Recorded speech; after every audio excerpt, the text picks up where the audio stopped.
Bakar-bakar uang, cuci uang. Literally, dua kalimat ini sekarang menjadi kenyataan. Benar-benar uang ini dicuci, benar-benar ini uang dibakar dengan api, bukan bakar-bakar uang ala perusahaan startup. Ini yang terjadi di tengah corona outbreak yang sudah memakan korban meninggal dan juga laporan kasus positif yang semakin tersebar banyak sekali dan juga meningkat. Uang kertas pun saat ini berpotensi nanti ke depannya ketika corona outbreak belum mereda bisa ditinggalkan karena corona. Kita bahas ini himbauan dan anjuran. Sekali lagi kalimatnya adalah himbauan dan anjuran khususnya dari Badan Kesehatan Dunia WHO, bukan pelarangan. Bahwa uang kertas banknotes yang biasa kita pegang ini mempunyai potensi yang paling besar dan salah satu bisa dijadikan sebagai transmitter bagi penyebaran virus. Kita tahu virus dari pneumonia seperti flu dan juga corona ini tidak menyebar lewat udara tetapi lewat droplet, cairan ludah yang keluar dari bersin, batuk, kemudian cairan air mata dan apapun yang keluar lewat cairan droplet yang keluar dari manusia yang terinfeksi tadi.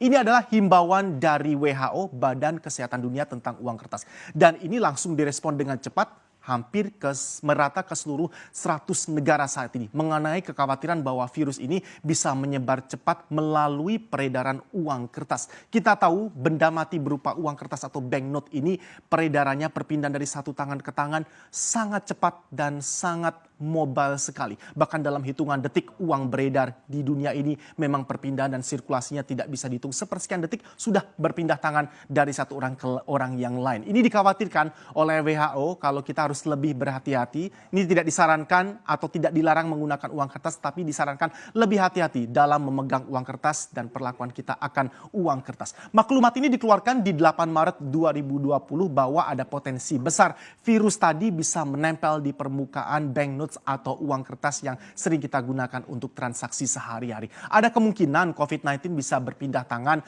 lewat uang kertas karena kita tahu karena faktor iklim dan sebagainya virus ini ternyata begitu menempel lewat droplet tadi ya, cairan yang keluar dari tubuh manusia yang terinfeksi sekali menempel di sebuah permukaan benda mati ini ternyata bisa bertahan hidup beberapa lama di sana. Apalagi kalau kita tinggal di iklim dengan udara yang sejuk cenderung dingin, ini virusnya bisa bertahan lebih lama di benda mati termasuk uang. Ini yang dikhawatirkan virus dan bakteri yang menempel di permukaan tadi akan dengan cepat tertukar dari satu tangan ke tangan lain dan bukan tidak. Medianya adalah salah satunya uang kertas yang paling rawan. Dia anjurkan untuk melakukan pembayaran non tunai agar lebih aman. Tetapi WHO selalu menggarisbawahi bahwa kami tidak melarang atau menghentikan pemakaian uang kertas. Tapi ternyata diterjemahkan berbeda oleh beberapa negara yang tersebar di dunia ini terkait dengan anjuran dan juga apa maklumat yang sudah dikeluarkan oleh WHO mengenai potensi COVID-19 bisa tersebar lewat benda mati seperti uang kertas. Kita awali dari sumber di mana pandemi dari COVID-19 ini berasal. China,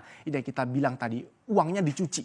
Jadi cuci uang ini on a literal sense, benar-benar secara harafiah dicuci dengan teknologi tinggi. PBOC, bank sentral yang ada di negeri tirai bambu China ini membersihkan uang dengan cara dicuci dan menggunakan medium ultraviolet, sinarnya dengan suhu yang sangat tinggi. Ingat, hati-hati, tadi virus ini kalau ada di daerah dengan iklim atau udara yang sangat dingin bisa bertahan hidup lebih lama.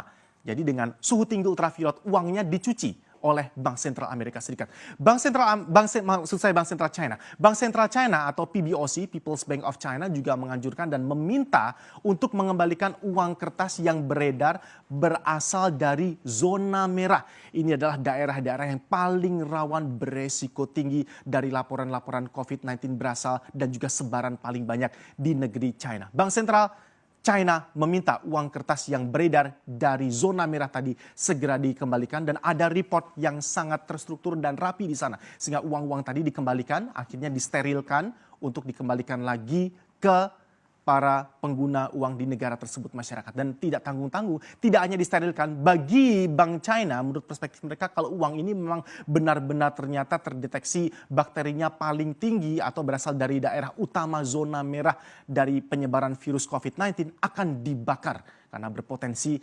terkontaminasi sudah lebih parah. Dibakar benar-benar, dimusnahkan, dan mereka akan tentu saja mencetak sejumlah uang yang sudah dibakar tadi. Ini secara harafiah ada pembakaran dan juga pencucian uang di negeri tirai bambu. Negeri berikutnya, Korea Selatan. Kita tahu juga ini banyak sekali laporan kasus yang datang dari Korea Selatan. Bank Sentral Korea langsung menghentikan sirkulasi uang kertas dalam waktu 2 minggu sambil mereka menantikan seperti apa progres berikutnya dari penyebaran wabah COVID-19 khususnya di negeri ginseng Korea Selatan ini.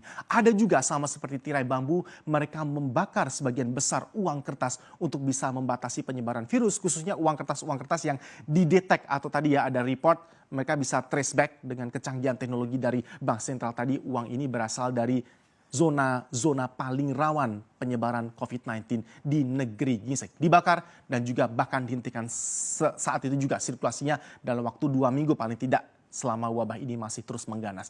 Di Prancis, Paris, Museum Louvre ini sudah tidak menerima pembayaran tunai selama wabah ini masih mengganas. Tidak ada pembayaran uang tunai, tidak ada yang uang tunai bisa masuk ke beberapa tempat-tempat wisata utama khususnya di kota Paris, dan ini sudah dimulai dari Museum Louvre. Kalau Anda ke Prancis juga sekarang gerai-gerai di sana, coffee shop dan sebagainya, bahkan malah hanya menerima pembayaran kartu kredit saja. Ini pun kartu kredit diprioritaskan kartu kredit tanpa tanda tangan. Jadi sedemikiannya ya, mereka menghendaki pembayaran non tunai tanpa kontak seperti sama sekali yang dianjurkan oleh WHO meskipun tidak dilarang penggunaan uang tunai.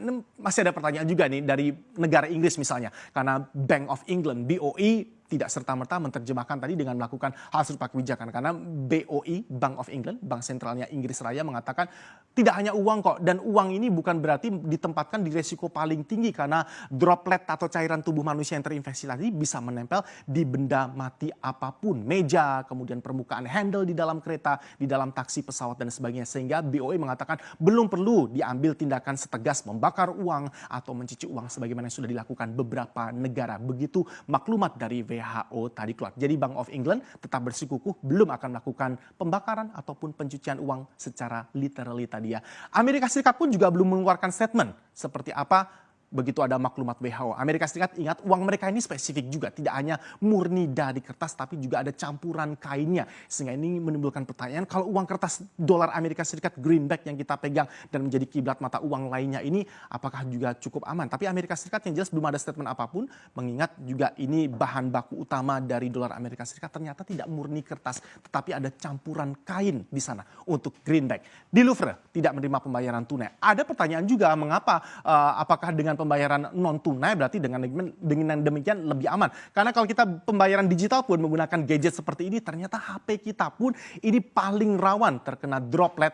Kalau tidak kita bersihkan juga akan menjadi percuma kalau kita tidak menggunakan pembayaran digital. Ini adalah uang beredar di Indonesia bahwa kita masih terjaga cukup baik. Bahkan bankir-bankir yang ada di tanah air mengatakan belum ada perubahan kebijakan kaitannya dengan pasokan dan ketersediaan uang tunai yang ada di Indonesia. Bahkan kalau kita lihat uang beredar di Indonesia, dalam arti luas ini ya, istilahnya M2 ini mengalami peningkatan di Januari 2020 naik di 7,1% secara year on year dibandingkan Desember di 6,5%. Jadi kita juga belum ada statement, bahkan uang yang beredar dalam arti luas di tanah air di Indonesia juga semakin bertambah. Yang jelas ini menjadi peringatan dan juga reminder buat kita semua bahwa hati-hati penggunaan uang kertas mungkin juga harus mulai kita lebih perhatikan. Cuci tangan yang jelas sesudah Anda memegang banknotes atau uang kertas. Maka mari kita jaga kesehatan kita bersama.